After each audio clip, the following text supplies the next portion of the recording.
ছয় জনগোষ্ঠীক ST দিয়াৰ কথাটো লৈ পেলাই আজি ট্ৰাইবেল সম্প্ৰদায়ৰ মানুহসকলে বিদ্ৰোহ কৰিছে আৰু সেই বিদ্ৰোহ সেই আন্দোলন আমাৰ BTCত তীব্ৰ গতিত চলি আছে আৰু ইয়াৰ সম্পৰ্কে মই দুআষাৰমান ক'ব বিচাৰিছোঁ। ট্ৰাইবেল মানুহসকলে কেতিয়াও ছয় জনগোষ্ঠীক STকৰণ কৰিব নালাগে বুলি কোৱা নাই আৰু ছয় জনগোষ্ঠীক ট্ৰাইবেলসকলক যেনেকৈ সাংবিধানিকভাৱে সুৰক্ষিত যি ফেচিলিটিছ দিছে তেনেকুৱা দিব নালাগে বুলি কোৱা নাই। যি বিদ্ৰোহ কৰিছে সেইটো ছয় জনগোষ্ঠীৰ এগেইনষ্ট নহয়। যি বিদ্ৰোহ কৰিছে ইয়াৰ কাৰণ আছে যে ছয় জনগোষ্ঠীক STকৰণ কৰাৰ পিছত এক্সিষ্টিং ট্ৰাইবেলসকলৰ সাংবিধানিকভাৱে আইনগতভাৱে যি সুৰক্ষিত ফেচিলিটিছ আছে সা সুবিধা দিয়া গৈছে, এই সা সুবিধা ক'ৰবাত নহয় ক'ৰবাত ক্ষতি হ'ব নেকি, ইয়াত এপ্ৰিহেনশ্যন আমাৰ ট্ৰাইবেল মানুহসকলৰ মনত আহিছে আৰু সেইটোকে আন্দোলনৰ দ্বাৰা ব্যৰ্থ কৰিব চেষ্টা চলাইছে। আনফৰ্চুনেটলি আমাৰ কোকৰাঝাৰত ছাত্ৰ ছাত্ৰীসকলে ডেকা গাভৰুসকলে সিদিনা BTC ছেক্ৰেটেৰিয়েট আৰু এছেম্বলিত আহি পেলাই যেনেকৈ এছেম্বলি বিল্ডিংখন লণ্ডভণ্ড কৰিলে, মই ইয়াৰ এগেইনষ্টত ধিক্কাৰ দিছোঁ। সেইটো কণ্ডেমনেবল, আমি কণ্ডেম কৰিছোঁ যে এই BTC ছেক্ৰেটেৰিয়েট বা এছেম্বলি এনে মাটিৰ ভিতৰৰ পৰা উঠি অহা নাই, এইটো ক'ৰবাত এনেই উঠি অহা নাই, এইটো আন্দোলনৰ দ্বাৰা গঠিত, আন্দোলনৰ দ্বাৰা এই BTC ছেক্ৰেটেৰিয়েটখন বনোৱা হৈছে। ইয়াত আমাৰ বড়োসকলৰ ট্ৰাইবেলসকলৰ ইতিহাস আছে, হাজাৰ হাজাৰ মানুহ, more than 5,000 আমাৰ ডেকা গাভৰু বড়ো মানুহসকলৰ জীৱন দান বা বলিদানৰ আধাৰত এই BTCখন গঠিত হৈছে। গতিকে এই BTCৰ কোনো পধ্যেই আমি অন্যায় হোৱা বা নষ্ট হোৱাটো আমি নিবিচাৰোঁ। গতিকে আহিব লগা দিনত কোনো আন্দোলনকাৰীয়ে তেনেকুৱা যেন কাম নকৰে, সেইটো মই আহ্বান জনাইছোঁ। আনফালে আমাৰ ট্ৰাইবেলসকলৰ যিটো এপ্ৰিহেনশ্যন, ইয়াত যুক্তি আছে,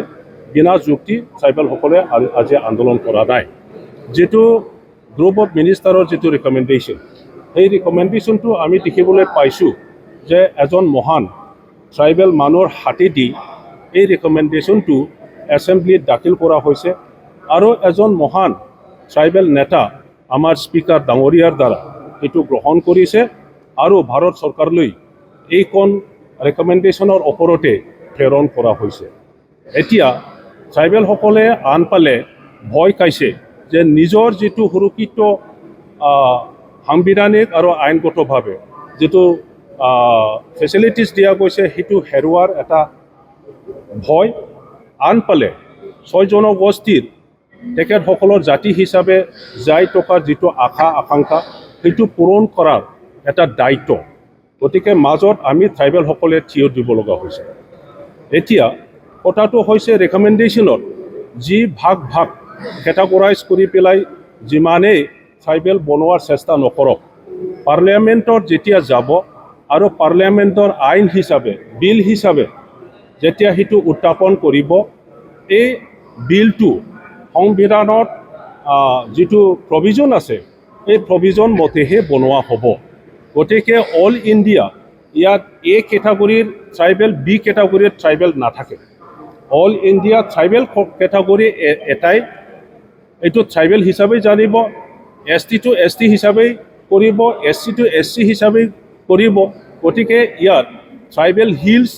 ট্ৰাইবেল প্লেইনছ, ট্ৰাইবেল ভেলী বুলি নাথাকিব। মই কেটাগৰিকেলি মই আকৌ ৰিপিট কৰিম, আমাৰ ট্ৰাইবেল জনগণৰ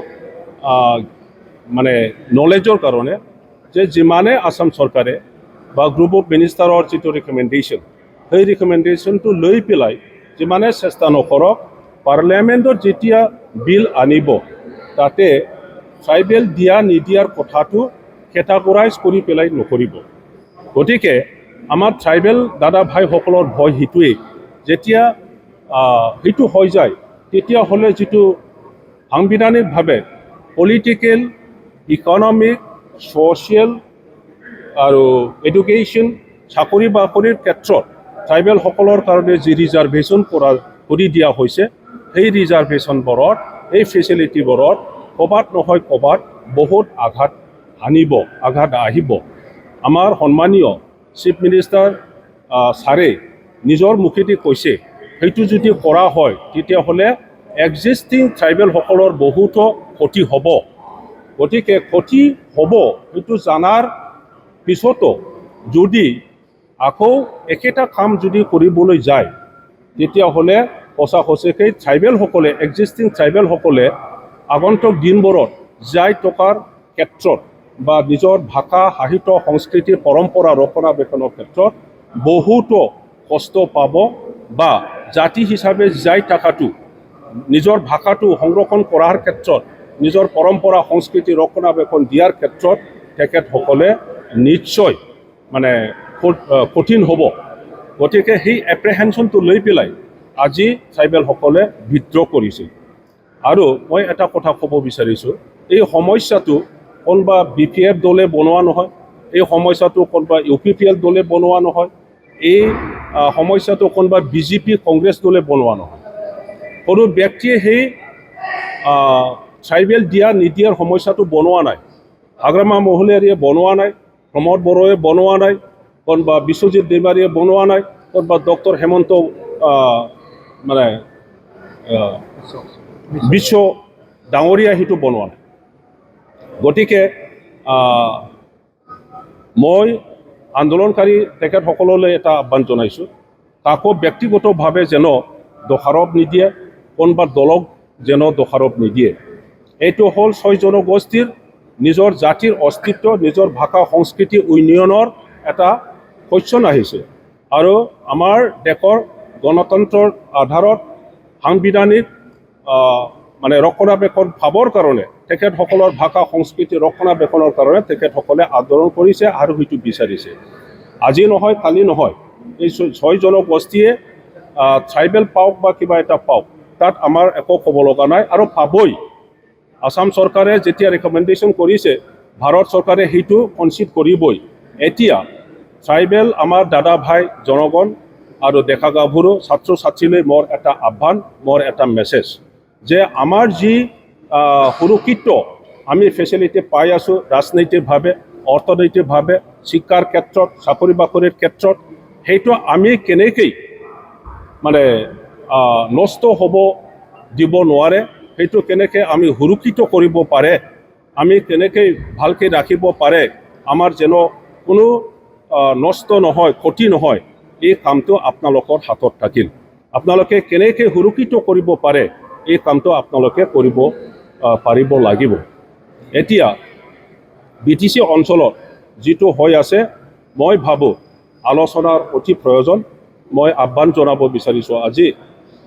বড়ো ভাষাত এটা প্ৰভাৱ আছে দাইনাং কদৰাং আপাচুজনাং আজি অসমৰ গোটেই ট্ৰাইবেলসকলে আমাৰ BTC চিফ হাগ্ৰামা মহিলাৰী ডাঙৰীয়াক দেউতা হিচাপে গুৰু হিচাপে চাই আছে তেখেতৰ ওপৰতে আমাৰ ট্ৰাইবেলৰ পলিটিক্স ট্ৰাইবেল জাতিৰ যাই থকাৰ বহুত কথা বহুত কাম ডিপেণ্ড কৰি আছে গতিকে সকলোৱে তেখেতৰ প্ৰতি চকু দি আছে আৰু কথাটো সঁচা ইয়াৰ কাৰণে মই আমাৰ BPFৰ সভাপতি BTC চিফ হাগ্ৰামা মহিলাৰী দেৱলৈ আহ্বান জনাব বিচাৰিছোঁ যে তেখেতে গোটেই ট্ৰাইবেল জাতি গোষ্ঠীৰ যি জাতীয় সংগঠনবিলাক আছে ছাত্ৰ সংগঠন আছে যিসকলে আজি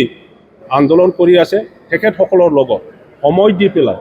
ধৈৰ্য লৈ পেলাই যেন আলোচনা কৰে যেন কিবা এটা ভাল ৰেজাল্ট বা ভাল ফল আমি আনিব পাৰোঁ আৰু সকলোৰে একচেপ্টেবল এটা সলিউশ্যন যেন আনিব পাৰে ইয়াৰ কাৰণে হাগ্ৰামা মহিলাৰী দেৱে যেন এই কামটো কৰে মই ইয়াৰ কাৰণে তেখেতক আহ্বান জনাইছোঁ UPPL ইনভলভমেণ্টত নাই কোনো দল সংগঠন ইনভলভমেণ্টত নাই আৰু কোনো ব্যক্তিৰ ইনভলভমেণ্ট বা ইনষ্টিগেশ্যন নাই এইটো হ'ল স্পণ্টেনিয়াছ ৰিয়েকশ্যন আজি অকল কোকৰাঝাৰত হোৱা নাই গুৱাহাটীত হৈছে দুধনৈত হৈছে ডিব্ৰুগড় হৈছে শিৱসাগৰ হৈছে গোটেই অসমৰ কোনে কোনে জাগাত ট্ৰাইবেল ল'ৰা ছোৱালী ছাত্ৰ ছাত্ৰী ডেকা গাভৰু মাত্ৰ নহয়, ইণ্টেলেকচুৱেলছ সাধাৰণ ৰাইজেও এই ৰিয়েকশ্যনটো দেখুৱাইছে। বিভিন্ন জাগাত বিভিন্ন ধৰণৰ কাৰ্যকলাপ আমি দেখিবলৈ পাইছোঁ। কোকৰাঝাৰত যিটো হৈছে সেইটো সুকীয়া। গতিকে ইয়াত এই স্পণ্টেনিয়াছ ৰিয়েকশ্যন ছাত্ৰ ছাত্ৰী ডেকা গাভৰুসকলৰ সেইটো কোনোবা অপজিশ্যন দল বা অন্য দলক দোষাৰোপ কৰি পেলাই ইয়াত মানে লাভ নাই বা সেইটো সত্য নহয়। আৰু কোনো ব্যক্তিয়ে ইনষ্টিগেশ্যন কৰি পেলাই আমাৰ এই ছেক্ৰেড বিল্ডিং যি BTCৰ এছেম্বলি সেইখন ভাঙাব লাগে বুলি ইনষ্টিগেশ্যন দিয়া মানুহ নাই বুলি মই ভাবোঁ। দ্বিতীয়তে কালি হাগ্ৰামা মহলৰ বাক্সাকেইটা কথা কৈছে যে এনকুৱাৰী কমিশ্যন দিব, তাত এনকুৱাৰী কমিশ্যনক লৈ আপোনালোকৰ ষ্টেণ্ড কি? ইনকুৱাৰীটো দিব পাৰে আৰু চাব পাৰে কি কোনোবা যদি আণ্ডাৰ কাৰ্টেইন ইনষ্টিগেশ্যন দিয়া মানুহ আছে নেকি, সেইটো UPPLও নহ'ব পাৰে আৰু যাক দোষাৰোপ কৰিছে সিহঁতে নহ'ব পাৰে। কোনোবা third party, fourth party, fifth party থাকিব পাৰে যে ট্ৰাইবেল দিয়া নিদিয়াটো লৈ পেলাই আমাৰ মাজত বিভিন্ন ধৰণৰ মিছআণ্ডাৰষ্টেণ্ডিং, কিয়ছনেছ আনিবৰ কাৰণে চেষ্টা কৰা ব্যক্তিও বা সংগঠনো থাকিব পাৰে। যিহেতু যিটো ষ্ট্ৰেটেজি লৈছে সেইটো ক্লেণ্ডেষ্টাইনলি লং টাৰ্ম এটা ষ্ট্ৰেটেজি আৰু কনস্পিৰেচি কৰি পেলাই এই ট্ৰাইবেল ইছ্যুটো আজি আনিছে। আৰু ইয়াত ক'বলৈ গ'লে ডাঙৰ এটা ইছ্যু হৈ যাব। কিন্তু আজি ট্ৰাইবেল মানুহসকলে এটা কথাটো কৈ আছে যে অসমত অসমীয়া জাতি সত্তা ৰক্ষণাবেক্ষণৰ কাৰণে আজি যিসকলে মানে অসমীয়া ভাষা সংস্কৃতি ধৰ্ম গ্ৰহণ নকৰি নিজৰ ভাষা সংস্কৃতি পৰম্পৰা ধৰ্ম বজাই ৰাখি পেলাই যাই থকা এই ট্ৰাইবেল জাতিসকলক অন্য যিসকলে অসমীয়া জাতিৰ ভাষা সংস্কৃতি ধৰ্ম অলৰেডি এছিমিলেটেড হৈছে বা সেইটো আকলি লৈ পেলাই জাতি হিচাপে যাই থকা সকলৰ দ্বাৰা ৰিপ্লেচ কৰিব বিচাৰিছে বুলি আজি ট্ৰাইবেল মানুহসকলে অসমত বিদ্ৰোহ কৰিছে। গতিকে সেই মিছআণ্ডাৰষ্টেণ্ডিং, সেই মিছকনচেপ্ট গোটেইটো নাইকিয়া কৰিবৰ কাৰণে আসাম চৰকাৰ আৰু অসমৰ বুদ্ধিজীৱীসকলে এই 6 জনগোষ্ঠীৰ সমস্যা কেনেকৈ সমাধান কৰিব পাৰে আৰু এক্সিষ্টিং ট্ৰাইবেলসকলৰ কোনো ধৰণৰ মনত আক্ষেপ নাথাকে, বেয়া নাপায় বা দুখ নাপাব লগা কিবা এটা ক্ষতি নহয়, তেনেকুৱা পদক্ষেপ লৈ পেলাই এই সমস্যাৰ সমাধান কৰাটো আমি বিচাৰিছোঁ।